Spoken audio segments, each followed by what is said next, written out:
எல்லாருக்கும் காலை வணக்கம். வாழ்க வளமுடன். இன்றைக்கி கடைசி வெள்ளி. நேற்றே விளக்கு விளக்க வேண்டியது நேற்று முடியலை. அதனால் இன்றைக்கி 4 o'clock எழுந்திரிச்சி விளக்கு விளக்கியாச்சு. வாங்க நம்ம கோலத்தை போய் பார்க்கலாம். இன்றைக்கி நம்ம கோலம் எப்படி இருக்குன்னு பார்த்து சொல்லுங்கள். நல்லா இருக்குன்னா நல்லா இருக்குன்னு சொல்லுங்கள், நல்லா இல்லைனாலும் நல்லா இல்லைன்னு சொல்லுங்கள். நம்ம எப்போவும் குடிக்கிற ஃபேவரட் காஃபி பிளாக் காஃபி போட்டு குடிச்சாச்சு. சுரபதமும் கேட்டாச்சு. பெரிய பையன் சிலம்பத்துக்கு கிளம்பிட்டான். அவனையும் வழி அனுப்பி வச்சுட்டு வாங்க நம்ம சமையல் பார்ப்போம். இன்றைக்கி டுடே லஞ்ச் என்னென்னு பார்த்தீங்கன்னா ஒயிட் ரைஸ், முள்ளங்கி சாம்பார், ஆலு பஜ்ஜி, சீனரிக்காய் பொரியல். நாங்கள் எங்கள் ஊரில் சீனரிக்காம்போம். உங்கள் ஊரில் நீங்கள் அந்த காயை என்ன சொல்வீங்கன்னு கமெண்ட்டில் சொல்லுங்கள். 2 பசங்களும் ஸ்கூலுக்கு கிளம்பிட்டாங்க. அவங்களையும் வழி அனுப்பி வச்சுட்டு சின்ன சின்ன வேலைகள் இருந்துச்சு, அதையும் பார்க்க ஆரம்பித்தாச்சு. பாத்திரம் கழுவ, வீடு துடைக்க, வீடு தூக்க.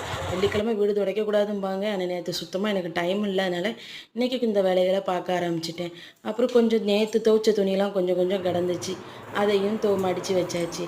இன்றைக்கி பொழுது இப்படியே போயிட்டு நெக்ஸ்ட்டு வீடியோவில் ஆலு பஜ்ஜி எப்படி செய்வதுன்னு போடுறேன். வீடியோ பிடிச்சிருந்தா லைக் பண்ணுங்கள், ஷேர் பண்ணுங்கள், சப்ஸ்கிரைப் பண்ணுங்கள்.